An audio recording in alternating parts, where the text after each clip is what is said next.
Yo, Icon Nation, what it is, your boy Erdy G. It's Nick White, Evansville, Indiana. We are here in the building. Toxic Icon, let's do it. So, first off, how's everybody feeling today? Everybody good? Everybody excited to be here at the Horror Con? Is this everybody's first one of 2024? This is our first okay. So we are happy to be here with you guys. Yeah. If you don't know, we are a podcast based out of St. Louis, Missouri, and we're also hunters as well. We work at the Darkness Haunted House in St. Louis, and we are the icons. We catch you outside, in the parking lot, in the ticket line. I torture your kids if they've been bad at school. We've all been there. Yeah, our job is to keep you entertained while you wait 3.5 hours outside because you didn't get the fast pass. But, that's on them. So we have started our podcast, just, kind of a little introductory section. We have been in the haunted house industry together, probably a total of over 30 years of experience. This is year 12 for me. I started in my backyard at my house and just cleared the woods out in my backyard and made a haunted trail. Wanted to charge everybody $1 to get in, but I needed a permit for that, and 8-year-old me wasn't getting that, Right. I wanted everybody to go through, get scared, and leave like an actual haunted house, but it just kind of turned into a party in my backyard, and my mom's like, well, we got to feed everybody now. We can't leave everybody hanging. And I was like, that's not how it's supposed to be done. So as I got older, I decided, you know what, it's time to go audition for the big time. So I went downtown one day after school and had no idea what I was getting myself into. They threw me into the haunted house, turned the entire haunted house on, made sure that I was sweating as hard as I could, and they told me this is what it's going to be like every night, and if you don't show up, you'll probably get cut. And I was like, well, I'll be there. Don't even worry about it. So ever since then, I've been haunting. Evolved from just kind of a tribal kind of character to a clown for plenty of years, and evolved from that into a pig, and that's what I do now. Love playing a pig character, love wearing the overalls and the flannel, running the chainsaw. That's my favorite thing to do in the fall. What about you, Yerdy? How am I supposed to follow that, Nick? You knew the plan, man. The plan was there. But, man, you just made me look like a little rookie. Nah, dude. Go ahead. Run them your story. My story isn't as elaborate as Nick's. So this is year number 22 for me. Started when I was 14. It all started out my 7th grade year. I got a 4.0 GPA, so my gift was to go to the haunted house. It scared the shit out of me. What was the worst part of that? The worst part of that was that I wasn't in control. Yeah.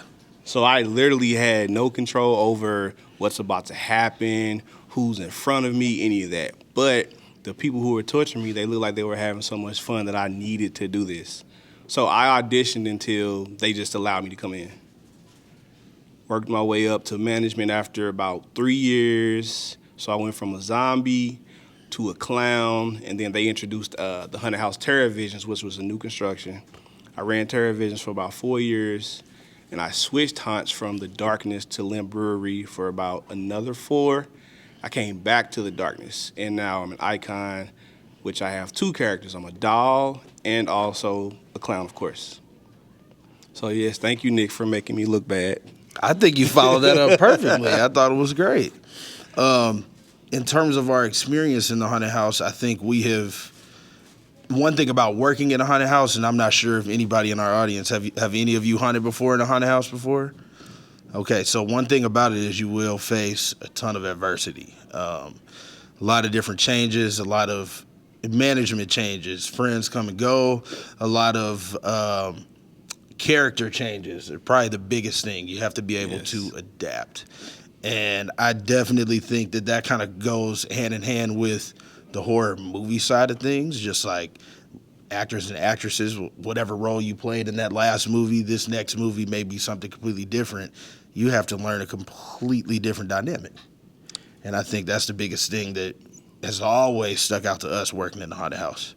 Also, I would say if you have any type of social anxiety or you don't have thick skin, this is the place to get rid of it because you'll gain lifelong family here. Definitely. Like I met Nick when, how old were you? About 16, 17? About, yeah. Yeah, I was on my way out the door to the other haunted house. Yeah. And then once I came back, the brotherhood just went like that. Yeah, and so from there, we decided, we're horror fans year round, just like you guys. That's why you guys are here, We decided we don't want October to just be it. This needs to be a year round thing. Exactly. And so ideas were kind of tossed around, and that's how we've gotten to this point. Yeah, I like Wednesdays. Wednesdays I can kick it with my bro. Yeah, for we can 30 film, minutes. 30 minutes, film a cool podcast episode. This is actually our 22nd episode, and we kicked our podcast off last July. So not even a year in motion. Yeah. But we definitely, our main goal is to always push it, to keep it up to date and current. And that's exactly what we've been doing. So who's all been to a haunted house? Okay. All right. You need to come to St. Louis. If we catch you in the parking lot, you probably will get roasted. You might want to fight. You might want to tie your shoes up, too. But you will have fun overall. And we'll take a picture with you after it's all over with. Yep. We're going to go on TikTok with you, everything. So if anybody doesn't mind answering a quick question, what is, the most memorable haunted attraction that you've been to? And if you could, please just kind of come up a couple of rows so that the microphone can catch your answer. Anybody? What you got? I took him to his first haunted house down here. Bring on. We got to hear you. We got to get you on the episode. Yeah. All right, let's hear it. So I took my kid to his first haunted house down here, and he was absolutely petrified of clowns, and they were everywhere. So at the beginning, I told them his name, and he had no clue.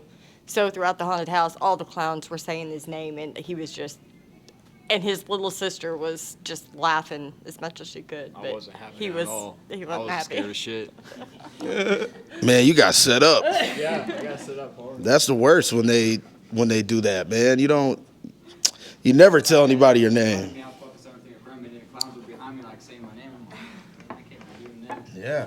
You did that man dirty. And I'm his mom, I'm supposed to. Yes, sir. Uh-oh, we got another one. You're right. You're right. I believe this is like probably 10 years ago up in Louisville. It's a haunted house attraction at the Waverly Hills Sanatorium. And going through it with my mom and just going through it with a group of guys, and random guy comes out. It's like, shotgun, boom, shoots my mom. What? Damn. Oh, no. Shot my mom. Down goes Frazier.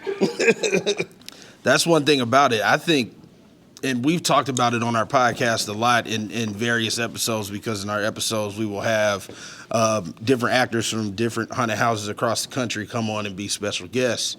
And we want to pick their brain about their experience. We want to know what they've been through, what's their experience been like. And, man, one of the biggest things that all of us can kind of concur on would be Anything can happen. Yeah, anything can happen. You have to improvise. Improvisation is huge, because I could walk up to somebody and I might think I have you in the palm of my hand, right? Like I'm getting ready to scare the shit out of you, and that's it. I got you. And then when I walk up and do whatever my bid is at the time, it may not work. I'll do all of this hard work and you'll just stand there and look at me like this. Or you got the friend come around. Hey, he's right behind you. Yeah, and if that happens, that scare is probably gone. So what I've learned is you got to improvise. What can you come up with to make it work? I'm going to torture you now for messing up the scare.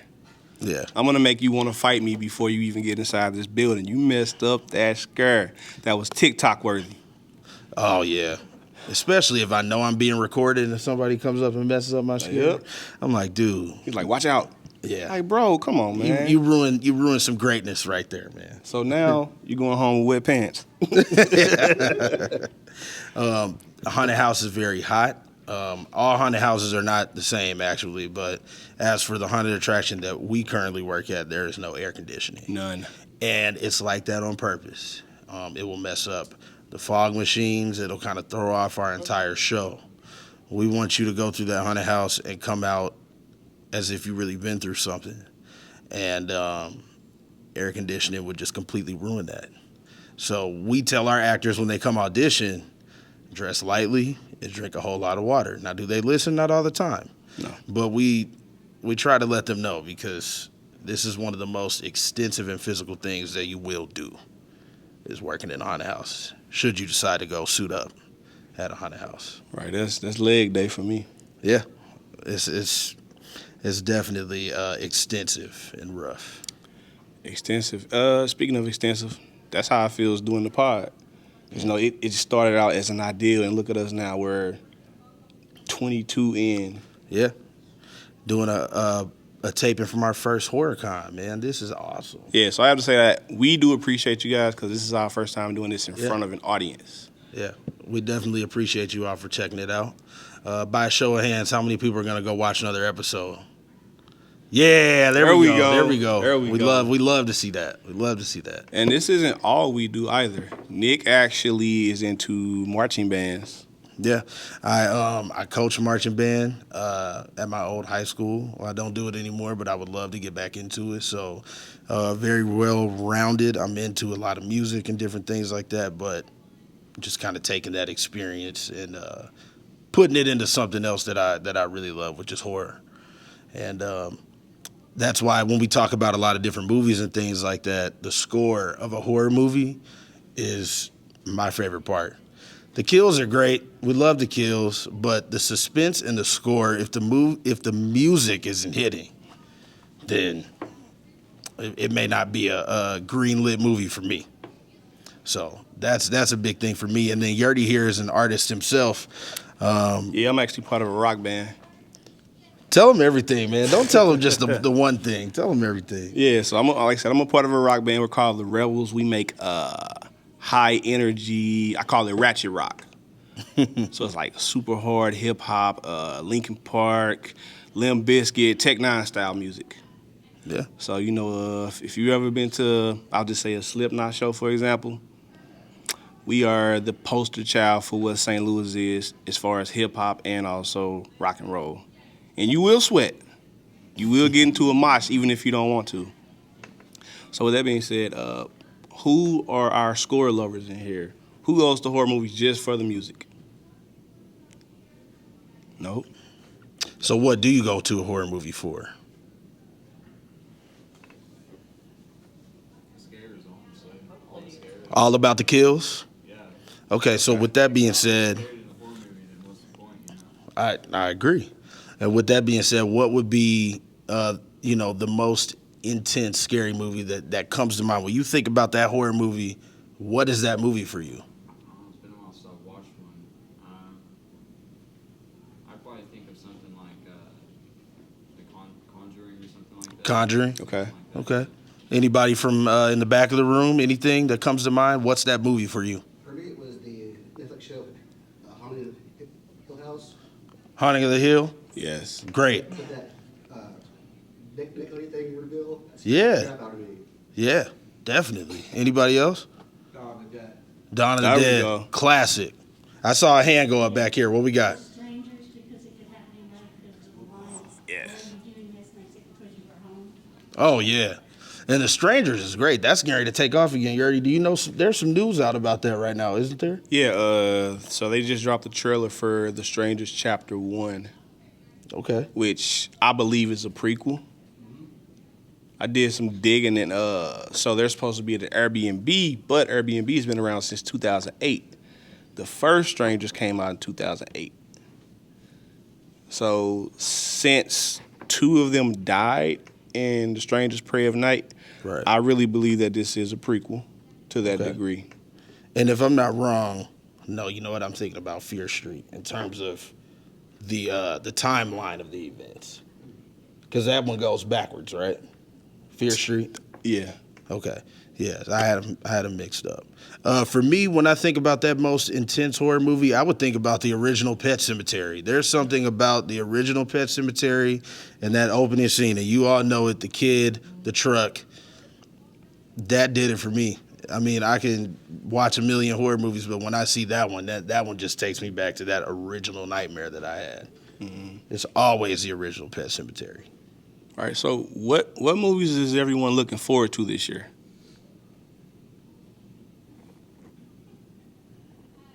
It's a hard question because there's a lot of stuff coming out. Anybody see that? What you got? We got a hand back here. Late Night with the Devil. Late Night with the Devil. You heard anything about that one? I haven't seen the trailer yet, but I've heard good things about it. Good things about it? So anybody else? Any movies you guys are looking forward to back here? Anything? Because I'm looking forward to Imaginary. I think that comes out next week. If you guys will watch our episodes, you'll know that Yurdy is the hardest movie critic ever. Yes, I am. Anything with Blumhouse on it, he's going to be very hard about it. But I'm a little more lenient. I love Five Nights at Freddy's, Yurdy. I thought it was awesome. What'd you think of Five Nights at Freddy's? I honestly thought it was really well made, in my opinion. I mean, Outnumbered. That's okay. I think they did really well with the source material, but then also taking away, adding their own bits and pieces to it. So I don't have a problem with it. I enjoyed it very much. I think it was really good, but I think if it's critiqued, it's not that great of a movie. But if you're a super fan, I think everyone enjoyed it. I think it depends. See, I think that's what the big thing was with that one, was that it was all about where did you come in on the lore? Were you the book person? Were you the video game person? I think that's what, came into play when it came to Five Nights at Freddy's. And I will say, Night Swim, I didn't enjoy that one that much. But did you guys see that, Night Swim? Anybody? So what movies are you guys into right now? It's terrible. The last one I watched was Saltburn. Saltburn, I don't think I saw that one. It's not good? It does a really good job at what it's supposed to do. Making you It's supposed to make you uncomfortable and Okay. uneasy, and in that area, it does really well. Okay. Uncomfortable's cool. I don't mind that, but we're gonna check it out. Now we got some bad reviews on it, so I'm gonna have to come back. Rewatch. Not a good rewatch. Bad movie either. It's just It just wasn't that. really well. It just wasn't that. Okay, that's not bad. The recent Exorcist movie. What'd you think about that one? Total twist at the end. You're thinking they're gonna make it, and all of a sudden they pulled the friend instead. And we're like, "Are you kidding me?" Yeah. I will say, in terms of that Exorcist movie, Yurdy, I enjoyed that movie. I loved that movie. I thought the intensity of that movie was great. I thought the twists and the storylines were great.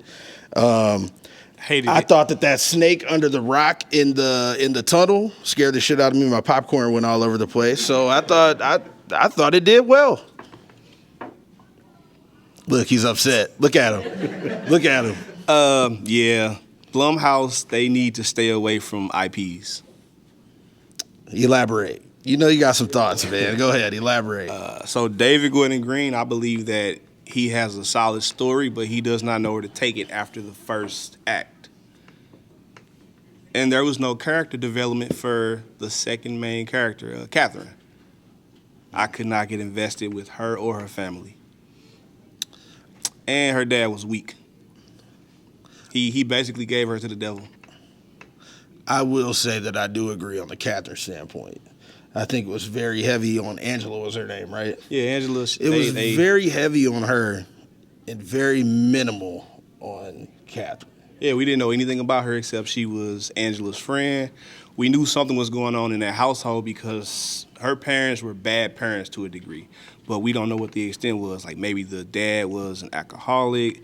Maybe the mom had issues with being a mother overall. I don't know. Right. They didn't really dive into it, so I couldn't get behind her. Yeah. I definitely think when the Blumhouse films are on, they are on, but when they are trying to experiment a little bit, they tend to lose you a little bit. I do think that, because Night Swim felt like a very big experimental film for me. There were parts that I thought were okay and notable, but as for the entire movie in itself, I didn't enjoy it. I think they should have taken some more time and worked on it. Yeah, look at Halloween Ends. What did you think about that one? Halloween Ends is Christine 2.0.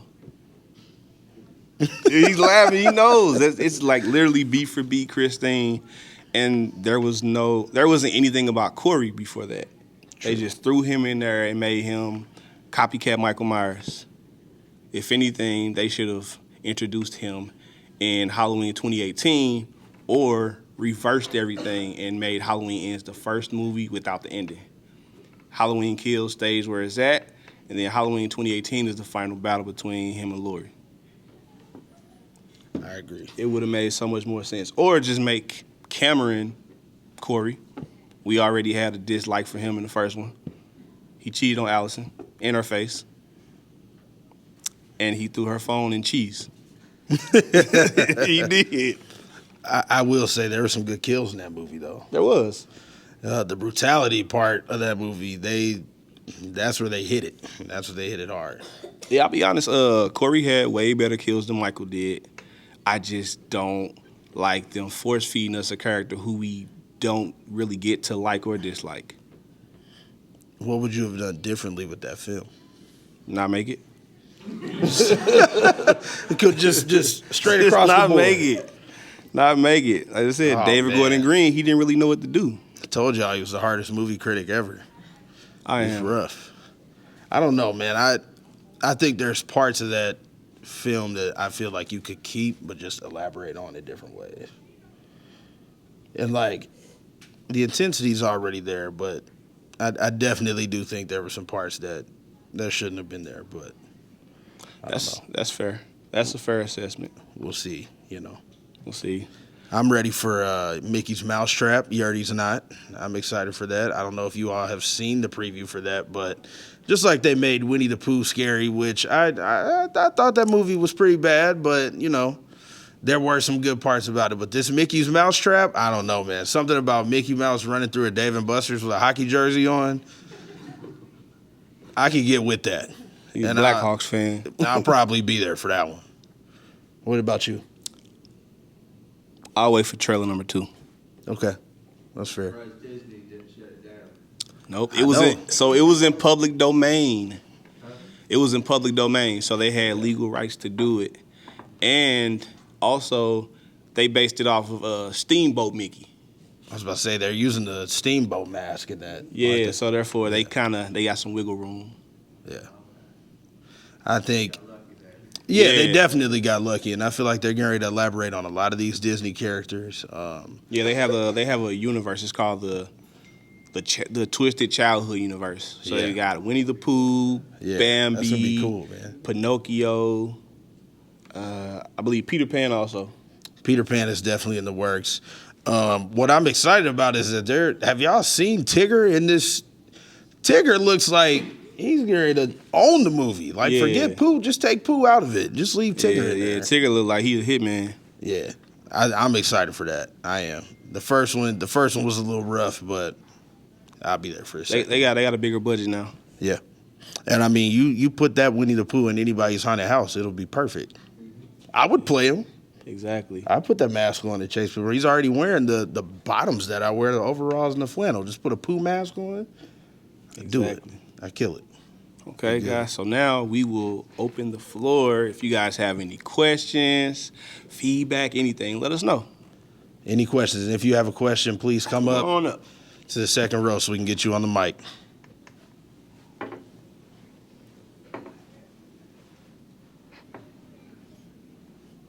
I just want to know what you think about Talk to Me from A24 Studios. That's a question for this guy right here. Let him know, Yerdy, what you think about Talk to Me. Talk to Me, my opinion, just like Scream 6, almost perfect. It was a good movie in my opinion. It was The great. movie was immaculate. And there was like somewhat writing and pacing issues, but other than that, the movie was perfect. Do you Yeah. think that they could like experiment more with that like genre they're like kind of paranormal-ish, I definitely believe I so. think Because they're so. making the Talk to Me part 2. And it's literally called Talk to Me. I know, right? They're definitely going to elaborate on that. And if they don't, I think they're crazy. They have something really good with the property that is Talk to Me. It gave me Jordan Peele vibes. And they left it open-ended. Yeah. Because the I guess she's not the sister, she's just the main character, she's now in that world of the dead. Yeah. No, I'm excited about Talk to Me. Looking forward to that. Cool. Yeah. Thanks, man. Appreciate your question. Any other questions? Any other questions? What we got? Don't be afraid. There's no such thing as a stupid question. We won't scare you. What you got? For somebody that's trying to get into like horror films, what are like your top 3 horror films that you feel like everybody should see? Oh, you already go first. I need to think on it. Man. Okay, so top 3, all time, The Shining, number 1. Absolutely. Like nothing tops The Shining. Then, this might be subjective, the first Alien. And then Nightmare on Elm Street 3, Dream Warriors. I would definitely say The Shining as well. Yes. The Shining is definitely a classic. I would also go back to the 70s and say the Trilogy of Terror. I would say to check that out. You definitely need to go pre-80s horror before you can really get into the age of the full-time slashers, you know. And then on a more of a psychological sci-fi standpoint, I would say Halle Berry's Gothica. I think that was 2020, not 20, No, like 2001, 2002, Yeah, 2001, 2003, somewhere in there. I something would like definitely say to check that out. That movie was awesome. Okay. Any more questions? What we got? Come on up. Yeah. Come talk to us without the hand. I was going to ask, do you always feel like trilogies are doomed to fail? Because it almost seems like almost 98% of the times trilogies end up becoming so cliche that people just hate it. 50-50. I think I'm 50-50 also. I think it really depends on what formula was there that made that original one a banger. And then, you know, when people come and go, people choose different career paths, and then the crews change, the writing changes, all that kind of stuff. I think that's kind of what can tarnish a trilogy, personally. But that's my thought. The Exorcist trilogy, prime example.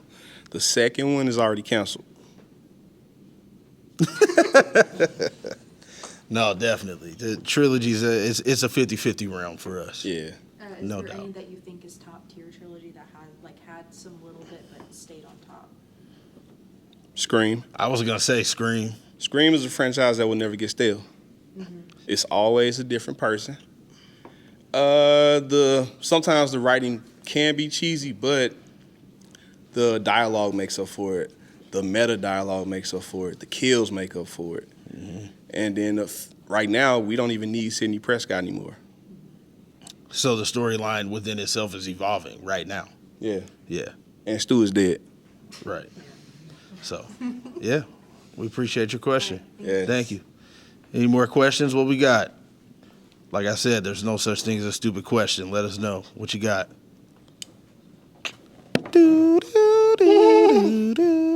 No questions? No questions? It's okay. Don't be scared. We won't bite. Yeah. We'll answer anything you got. What do you guys think about the paranormal movies? Oh, man. So as far as like Paranormal Activity or overall? Like Sinister. Oh. I think all of those movies are very entertaining. I think they're great. I also feel like anything in the paranormal realm is really good depending on where you sit on what the paranormal is. Like, what do you think about it? Do you believe in it? Do you not believe in it? You know, some people claim they've had experiences. Some people say they had them and they make them up. But just, I think they're great. It really depends on what I'm into. Yep, that's me. Paranormal Activity is my favorite series out of the paranormal movies. And then once you get past Conjuring 2, it kind of goes left a little bit. But I believe that once they make this fourth one, it'll pick back up to end it off. Definitely. And hopefully there is no third Nun movie. Oh, so yeah. So okay. So what about that then? As far as the Nun, Yeah, because I know you have some interesting thoughts about the Nun. I mean, you know, if you like bad movies, the Nun was it's just that it is. The first one was bad writing. It was all over the place. The second one was a step up, but it was still a bad movie. And they Very didn't really promising, I feel. They didn't really focus on the Nun. They focused more on Frenchie, I believe his name was, Yeah, and his glowing eyes. right. So I get what you're saying. Yeah, so they can stay away from the Nun, and I believe that Conjuring 4 will fall into the Nun. Probably will, because the whole Conjuring universe is like this. It's all intertwined at some point. Give us the Crooked Man, and I'll be okay. I agree. Yes. Any more questions? So yes. Going back with the Nun. Oh, there we go. No, going back with the Nun, she's also in The Conjuring. True. It's all connected. It's a universe. And that's when she was the scariest, in my opinion. Yeah. Until she got her own movie. Same as El Arona, like the priest that was in there. Like he was also part of the Annabelle movies. Like Annabelle's, El Arona, The Nun, Conjurings, all of it's connected. It's like, Now Annabelle got better with time, though. yeah. The first Annabelle not so great. The second Annabelle was a complete step up, and the third Annabelle was a home run. Yeah, I think like you look at it in timeline, like go along with each movie, you'll see a connection with each movie. Like, Exactly. so. Exactly. How you guys feeling about the paranormal? I love paranormal movies. Being kind of quiet back here, but I saw you laughing, giggling. Tell us your thoughts. About paranormal movies in general, Yes. I think that a good paranormal movie is awesome and hard to find, but I think there's a lot more cheesy paranormal movies out there, typically. Such as? Oh gosh, I don't even know off the top of my head. I don't know, but that's my favorite kind of scary movie. It's like a paranormal movie. So I guess I'm just pickier with them. Okay, that's fair. I'm more of a slasher. Okay. Yeah, well, Scream is my all-time favorite, so I kind of differ there. See, I like you guys more now. I like it. Yeah, Scream will never die. No. Just like I believe that Freddy can never die. I agree too. They just need to give us Kevin Bacon now. I think the thing with the slasher things, the odds of that happening to you aren't that great, but a paranormal, you see something move in your house, it could be you. Right, I exactly. think it brings it more home, yeah. Right, it could be something over your head. Yeah. The chandelier could fall on you. The TV can crash. Right. I'm Door will definitely get not blown taking open. the trash out at night.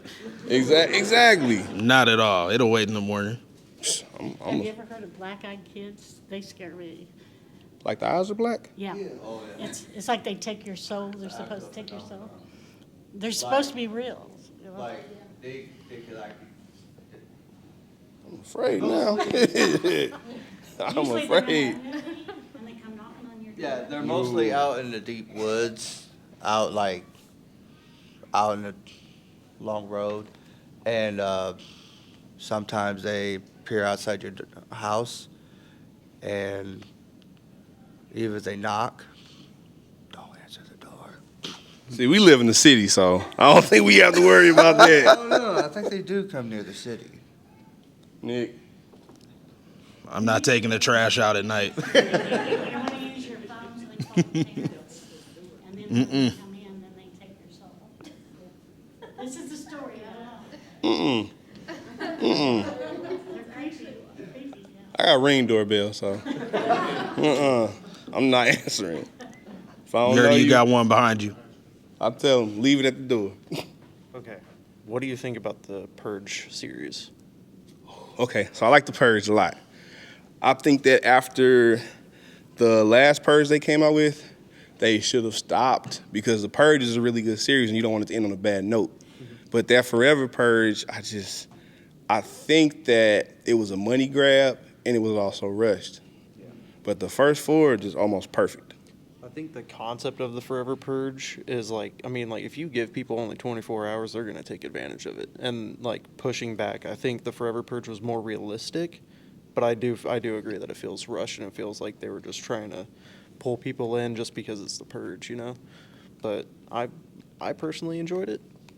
And I think that the other movies were pretty good. I don't remember which one I didn't like though. I can't remember what it was. I didn't like the first Purge. That one was still good, but overall, it was the bottom of my list. Oh, yeah. I agree. Any purges in here? Like, what would you guys do with 24 hours? Sweat. Hide? Yeah. Oh, man. Taking any chances. So y'all gonna just hide if the purge happens? Yeah, I know better. Nobody's going to the bank? No, I know better. I'm going straight to the nearest gun shop. If there's a purge, I'm going to the bank or hide out until 6:30, and then after I'm going home. And then I'm also going to catch the first flight to Dubai. That's what we do. We coming for the money. I don't want to kill nobody. Give me the money. I'll see y'all in a few years. And so, Yurdy, while you're down there, I want to pick everybody's brain in the audience about the Rob Zombie movies. Let's talk about Rob Zombie. Where are we at with Rob? How's everybody feeling about Rob Zombie? We got a thumbs down back here. Oh, It's all boobs, you know, that's all. Rob Zombie is great, minus Halloween 2. Delvin's Rejects.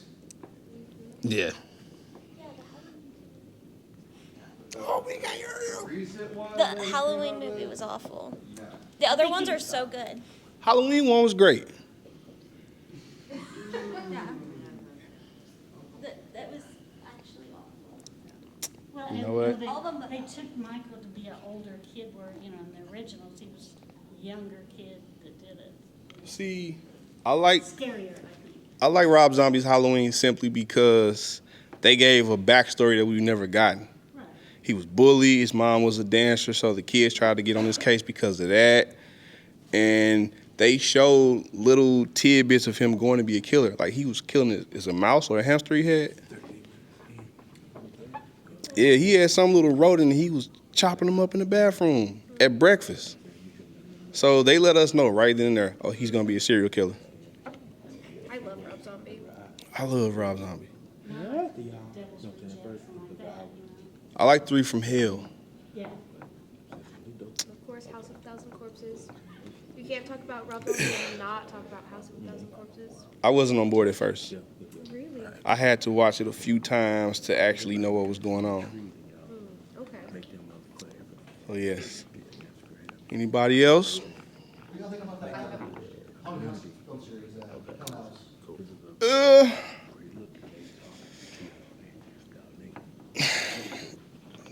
It doesn't do it for me. What's your thoughts? I like it. I mean, they're fun movies. They're easy watch. Jump scares, but overall, they're just kind of fun to put on in the background to watch. More than wins. Mm-hmm. Okay.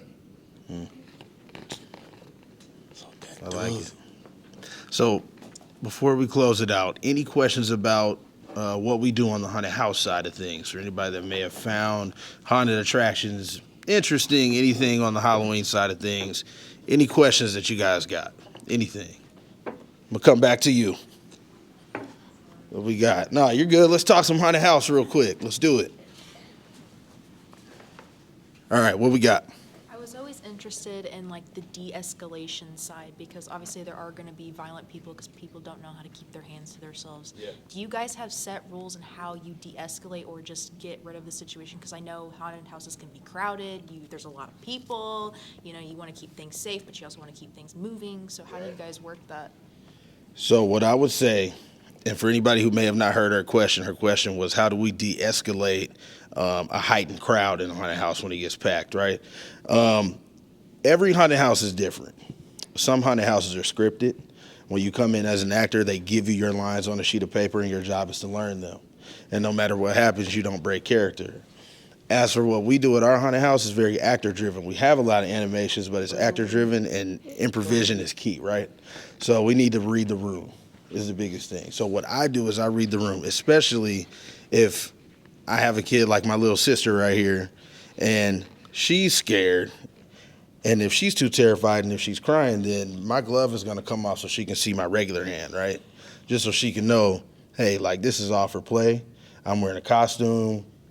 I'm not here to actually hurt you. I just want you to have a good time. Like, I'm going to scare you, of course, but I want you to have a good time. Now, with people our age, when they start doing like that, they just got to go.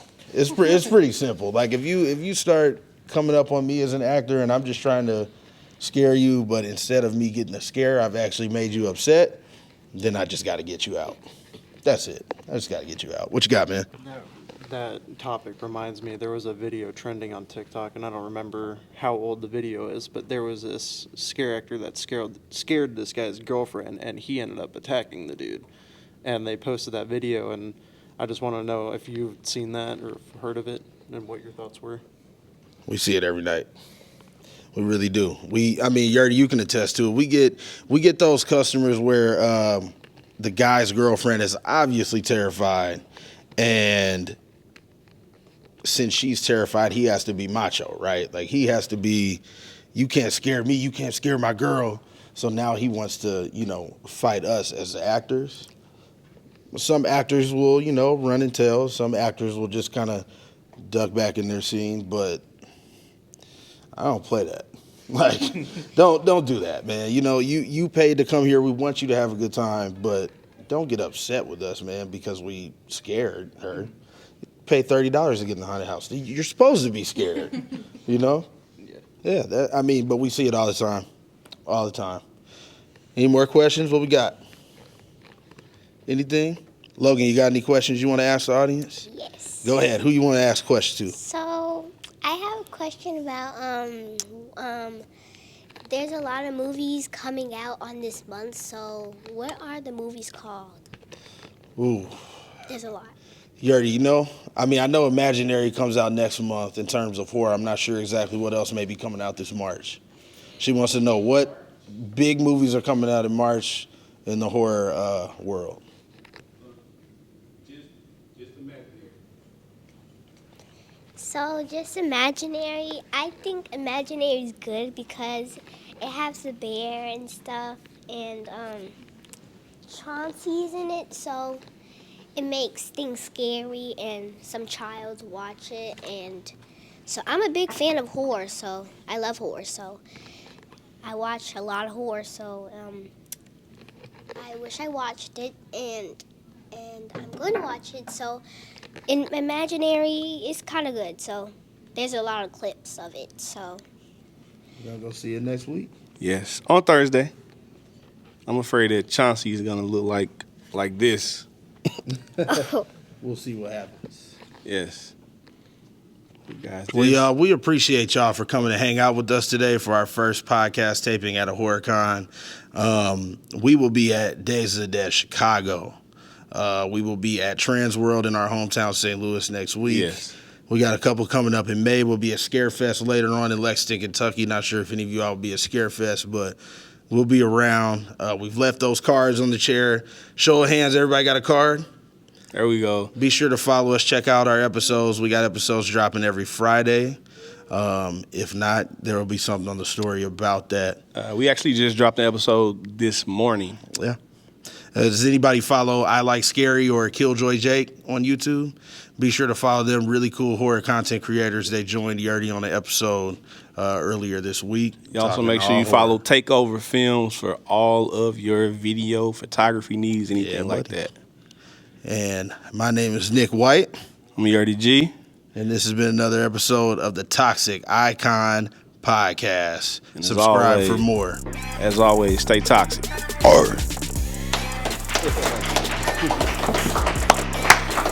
Thanks, y'all. Appreciate you for coming out. Thank you. See it, I'm coming for you.